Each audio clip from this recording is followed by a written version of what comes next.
عزیزان گرامی وقار، آج 6 رجب المرجب ہے اور اہل ہند کے لیے خصوصاً اور عالم اسلام کے لیے عموماً یادگار دن ہے۔ ہم سب کے ماوا و ملجا ہمارے آقا و مولا شہنشاہ ہندوستان سیدنا معین الدین حسن چشتی غریب نواز رضی اللہ تعالیٰ عنہ کا آج یوم وصال ہے، اور ہر ہندوستانی مسلمان جو یہاں پر رہتا ہے یا باہر رہتا ہے وہ دل میں عقیدت خواجہ اعظم کی ضرور رکھتا ہے، سوائے اس کے جس کے دل میں کینسر ہو، بدعقیدگی کا یا اولیاء دشمنی کا۔ میرے عزیزو، کیوں نہ ہم غریب نواز رضی اللہ تعالیٰ عنہ کی بارگاہ میں خراج عقیدت پیش کریں، اس لیے کہ وقت کے بڑے بڑے اولیاء نے ان کے دربار میں یوں کہا ہے، خواجہ ہند وہ دربار ہے اعلیٰ تیرا، کبھی محروم نہیں مانگنے والا تیرا۔ اور اولیاء کاملین نے بھی یہ کہا ہے کہ تیرے در سے یہ کرامت بارہا دیکھی، تیرے در سے یہ کرامت بارہا دیکھی، غریب آئے اور ہو گئے غریب نواز، غریب آئے اور ہو گئے غریب نواز، جو آئے وہاں پر وہ خود غریبوں کو نوازنے والے ہو گئے۔ تیری ذات سے میرا بڑا تعلق ہے، میں غریب بڑا اور تو بڑا غریب نواز۔ عزیزان گرامی وقار، سرکار غریب نواز رضی اللہ تعالیٰ عنہ کا ایک لقب آپ سنتے ہوں گے۔ ہم تو ویسے انہیں عطائے رسول سے یاد کرتے ہیں، نائب رسول سے یاد کرتے ہیں، خواجہ خواجگان کہا جاتا ہے، سلطان الاولیاء کہا جاتا ہے، شیخ المشائخ کہا جاتا ہے، لیکن ساتھ میں آپ ہند الولی کا ایک لقب سنتے ہیں، ہند الولی۔ ہند الولی جو ایک لقب ہے سرکار غریب نواز رضی اللہ تعالیٰ عنہ کے لیے استعمال ہوتا ہے، لیکن اگر اس کا میں ترجمہ کر کے آپ کو بتاؤں تو آپ کو حقیقت کا معنی معلوم ہو جائے گا۔ ہند الولی عام طور پر لوگ یہ سمجھتے ہیں کہ یہ ہندوستان کے بادشاہ کو کہا جا رہا ہوگا ہند الولی، جبکہ عربی میں اس کا ٹرانسلیٹ جب کیا جائے، مضاف اور مضاف الیہ کی ترکیب ہے، ہند الولی کا مطلب ہوتا ہے ولی کا ہندوستان۔ یہ نہیں ہے ہندوستان کا ولی، ہندوستان کا بادشاہ نہیں، ہند الولی کا مطلب ہوتا ہے ولی کا ہندوستان، یہ ہندوستان ہی ولی کا ہے۔ سرکار غریب نواز رضی اللہ تعالیٰ عنہ کے نام سے پورے ہند کو منسوب کیا گیا ہے۔ عزیزان گرامی وقار، سرکار معین الدین حسن چشتی غریب نواز رضی اللہ تعالیٰ عنہ کا خاص طور پر مسلمانان ہند پر ایک بڑا احسان ہے، بڑا کرم ہے، اور آپ آئے نہیں بلکہ رسول پاک صلی اللہ تعالیٰ علیہ وسلم کی طرف سے بھیجے گئے۔ آپ کا اپنا وطن، آپ کا اپنا علاقہ سنجر جہاں پر آپ رہے، اور اس کے بعد پھر علم دین حاصل کرنے کی غرض سے جب نکلے، نیشاپور، سمرقند، بخارا، بغداد، یہ تمام علاقے ہوتے ہوئے جب آپ مکہ مکرمہ پہنچے اور پھر مدینہ رسول میں حاضر ہوئے، تو روایات یہ بتاتی ہیں کہ ایک دن بارگاہ رسول صلی اللہ تعالیٰ علیہ وسلم میں حاضری کے لیے جا رہے تھے، تو جو جالیوں کے اندر خدام خدمت کرتے ہیں ان میں سے کوئی آ کر کے پکارا، کہا روضہ رسول سے آواز آتی ہے کہ معین الدین کو بلاؤ۔ اے حاضرین، اے زائرین، تم میں سے کوئی معین الدین ہے تو آگے آ جائے، تم میں سے کوئی معین الدین ہے تو آگے آ جائے۔ کئی لوگ اس وقت معین الدین کے طور پر آگے آئے، تو خدام نے کہا ایک ہی کو پکارا گیا ہے۔ وہ خدام پھر اندر گئے، کہا کہ رسول کریم صلی اللہ تعالیٰ علیہ وسلم کے روضے سے ہم نے یہ آواز سنی، وہ معین الدین جو چشت سے آیا ہوا ہے اسے بلایا جائے۔ سرکار غریب نواز رضی اللہ تعالیٰ عنہ روضہ رسول پر حاضر ہوئے۔ روایات یہ بتاتی ہیں کہ آپ نے بالمشافہ میرے آقا صلی اللہ تعالیٰ علیہ وسلم کی زیارت فرمائی، اور کیوں نہ کریں، اس لیے کہ میرے آقا صلی اللہ تعالیٰ علیہ وسلم کی وہ آل میں سے ہیں، یعنی حسینی اور حسنی سید ہیں، ان کے باپ حسین اعظم کی اولاد میں سے اور ماں حسن مجتبیٰ کی اولاد میں سے ہیں۔ ماں کی طرف سے امام حسن نانا ہیں اور باپ کی طرف سے امام حسین دادا ہیں۔ دادا اور نانا دونوں ددیال اور ننیال سے جو آل رسول ہے اسے اپنے رسول کی بارگاہ میں شرف زیارت کیوں نہ ملے۔ رسول کریم صلی اللہ تعالیٰ علیہ وسلم کے دربار میں حاضری کے بعد مصطفیٰ کریم صلی اللہ تعالیٰ علیہ وسلم نے ارشاد فرمایا، اے معین الدین، میں نے تجھے ہند کی ولایت سپرد کی ہے، ہندوستان جاؤ کام کرو نہیں، میں نے تجھے ہند کی ولایت سپرد کی ہے۔ ولایت کا ایک معنی اللہ رب العزت کی دوستی ہے، ولایت کا ایک معنی، اور ایک ہے ولایت کا معنی حکومت، ایک ہے معنی حکومت، جیسے والی ہندوستان اورنگزیب عالمگیر کہا جاتا ہے، یعنی ہندوستان کا والی، ولایت کا جو رکھنے والا ہے۔ ولایت ایک معنی میں حکومت کا ہے اور ایک معنی اللہ رب العزت کی دوستی کا ہے۔ تو حضور اکرم صلی اللہ تعالیٰ علیہ وسلم کی طرف سے جب یہ اعلان ہوا کہ اے معین الدین، میں نے تجھے ہند کی ولایت عطا کی، تو بزرگوں نے فرمایا اس میں دونوں معنی آ گئے، اللہ رب العزت کی ولایت بھی اور پورے ہندوستان کی حکومت و ولایت بھی آپ کو عطا کی گئی۔ اور جو رسول پاک کی زبان سے نکلا وہ ولایت چند سال کے لیے نہیں ہوتی، اسی لیے ہم دیکھ رہے ہیں 800 سال گزر گئے، اب بھی وہ ولایت باقی ہے، آج بھی وہ ولایت باقی ہے۔ مجھے بتاؤ، اجمیر معلیٰ کشاں کشاں چلے جاتے ہیں اور سے غریب نواز کے موقع پر، یہ وہ لوگ ہیں جنہوں نے کبھی غریب نواز کو دیکھا ہی نہیں۔ کون ہے ہم میں سے دیکھا ہوا؟ نہ قریب کے باپ دادوں نے دیکھا، پھر بھی وہ عقیدت و محبت کہ وہاں جان نچھاور کرنے کے لیے حاضر ہیں، راستہ بھر تکلیفیں اٹھا کر کے بھی اجمیر معلیٰ پہنچتے ہیں، جس طرح سے بھی چاہے ایک جم غفیر اور سے غریب نواز میں حاضر ہوتا ہے۔ میرے عزیزو، یہی ولایت ہند ہے جو سرکار عالم صلی اللہ علیہ وسلم کی طرف سے غریب نواز کو عطا کی گئی، اور وہ ہے حکومت سروں پر نہیں بلکہ دلوں پر ان کی قائم ہے۔ میں آپ کو بتاؤں، سرکار غریب نواز رضی اللہ تعالیٰ عنہ کی کرامات، ان کی ولایت، بہت ساری چیزیں آپ نے سنی ہوں گی، لیکن ایک بات یہ بھی میں بتا دوں کہ آپ یہاں ہندوستان تشریف لائے تھے تو بڑے آسان اور شاہانہ انداز سے نہیں آئے، آپ کا استقبال یا پھر عالی شان طریقے سے آپ کو نہیں لایا گیا، بلکہ یہ تو کفرستان میں آ رہے تھے۔ آپ کو میں بتاتا ہوں، حضور اکرم صلی اللہ تعالیٰ علیہ وسلم کی بشارت کے بعد سرکار غریب نواز نے پوچھا کہ یہ اجمیر ہے کہاں ہے؟ اجمیر کا نام لیا گیا تھا تو انہوں نے پوچھا یہ اجمیر ہے کہاں؟ حضور پاک صلی اللہ تعالیٰ علیہ وسلم کی طرف سے آپ کو ایک جنتی انار دیا گیا تھا، اور آپ فرماتے ہیں اس انار کو آپ نے تناول فرمایا تو آپ کی نگاہوں میں پورے ہند کا نقشہ سامنے ابھر کر آیا، یہاں تک کہ فرماتے ہیں میں نے اجمیر کی پہاڑیاں اور ندیاں بھی دیکھ لیا۔ راستہ طے کرتے ہوئے جب نکلے آپ تو آپ مدینہ رسول سے پھر واپس بغداد کے راستے ہوتے ہوئے ملتان پہنچے۔ ملتان جو آج پاکستان میں، وہاں کے حالات بڑے خراب تھے، ملحد لوگ تھے، بہت سارے لوگ خدا کا ہی انکار کرتے۔ وہاں سرکار غریب نواز رضی اللہ تعالیٰ عنہ کے ساتھ کچھ لوگوں نے اس قدر سخت معاملہ کیا کہ آپ کو زہر دیا گیا، کھانے میں زہر ملا کر۔ وہاں کا جو بڑا ملحد تھا اس نے اپنے 4 لوگوں کو، وہ ایک عمل ہوتا ہے جس کو ہیپناٹزم کہا جاتا ہے، عمل تنویم، سلا کر کے جو آرڈر دیا جائے، یہ عمل اس زمانے میں بہت مشہور تھا۔ ملتان کے ملحدین نے سرکار غریب نواز رضی اللہ تعالیٰ عنہ کے کھانے میں زہر دیا اور پیش کیا۔ آپ اس کھانے کو سامنے رکھتے ہیں اور جو 4 لوگ آئے تھے زہر دینے کے لیے وہ بیٹھے ہوئے رہے۔ حضرت سرکار غریب نواز رضی اللہ تعالیٰ عنہ نے ایک صاف ورق منگوایا، ایک پیپر منگوایا اور اس کو قریب میں رکھا، اور پھر آپ نے پڑھ کر کے اس میں دم فرمایا۔ کھانے کے اندر جتنا صفوف زہر کا تھا وہ سب اڑ کر کے اس ورق میں آ کر جمع ہوا، اور پھر حضرت سرکار غریب نواز رضی اللہ تعالیٰ عنہ نے ان ملحدین سے کہا کہ یہ لے جاؤ، یہ زہر جس نے دیا تھا اسے واپس پہنچا دو، اللہ تبارک و تعالیٰ معین الدین کا حافظ و نگہبان ہے۔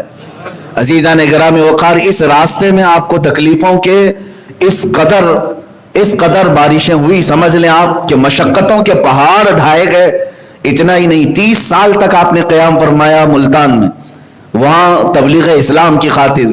پھر وہاں سے لاہور ہوتے ہوئے داتا گنج علی حجویری رضی اللہ تعالیٰ عنہ کی بارگاہ میں قیام فرمایا تقریباً 8 مہینے تک، پھر وہاں سے دلی تشریف لائے۔ یہ جو آپ کا سفر ہو رہا تھا، یہ سفر جب شروع ہوا، ہندوستان کے حالات کیا تھے میں آپ کو بتاؤں۔ ہندوستان میں خاص طور پر اجمیر میں راجہ پرتھوی راج کا دورہ تھا، تقریباً 52 راجے اس کے اندر میں آتے تھے، دیگر چھوٹی چھوٹی ریاستوں کے سب اسے سجدے کرتے۔ ان کے ہاں سخت ترین فوج تھی جو ہر ایک کو شکست دے دیتی۔ راجہ پرتھوی راج نے شہاب الدین غوری کی 12,000 لشکر کو شکست دیا تھا، اسے بڑا غرور تھا، تکبر تھا۔ اور یہ زمانہ ہند میں ایسا تھا کہ یہاں کے حالات فارسی کی کتابوں میں لکھے گئے ہیں کہ اس زمانے میں ایسے حالات تھے کہ لوگ گوبر کی پوجا، پیشاب کی پوجا، شرمگاہوں کی پوجا، ان تمام چیزوں میں تو ملوث تھے، اور آج بھی تقریباً کچھ لوگ ان کاموں میں ملوث ہیں۔ اس وقت لوگوں کو بدعقیدہ کر کے ایسا بہکا کر کے رکھا گیا تھا کہ وہ صرف اور صرف چند لوگوں کے پیروکار تھے، یہاں تک کہ شودر اگر کسی برہمن کے سامنے سے گزر جاتا تو اسے آگ سے داغ دیا جاتا، کانوں میں گرم تیل ڈال دیا جاتا، ظلم و ستم بھی تھا یہاں پر۔ اب اس زمانے میں سرکار معین الدین غریب نواز رضی اللہ تعالیٰ عنہ ہند تشریف لا رہے ہیں۔ میرے عزیزو، ہماری تبلیغ اور آج کے زمانے کی تبلیغ اور اصلاح ان کی بارگاہ کے ایک ذرے تک بھی نہیں پہنچ سکتی، اس لیے کہ ہم تو مسلمانوں کے بیچ میں جا رہے ہیں جہاں لوگ پہلے سے ہمارے استقبال کے لیے کھڑے ہیں، گئے اور ان کے درمیان تقریر کر کے آ گئے ہیں۔ میں سمجھتا ہوں یہ کون سا کمال ہے۔ سرکار غریب نواز جس وقت ہند تشریف لائے تھے وہاں تو پورے کے پورے آپ کے دشمن تھے اور کفرستان میں آئے تھے، لیکن ایک بات میں جو بتانے جا رہا ہوں وہ یہ ہے کہ پرتھوی راج کی جو ماں تھی اس کو راج ماتا کہتے تھے۔ راج ماتا وہ بڑی علم کہانت میں جیسے ایک جوتش تھی، علم نجوم کی ماہر، اس نے کافی سال پہلے ہی یہ ساری چیزیں اندازہ لگا لیا اور کہا کہ اجمیر میں ایک درویش آنے والا ہے جس کی وجہ سے ہماری سلطنت زیر و زبر ہو جائے گی۔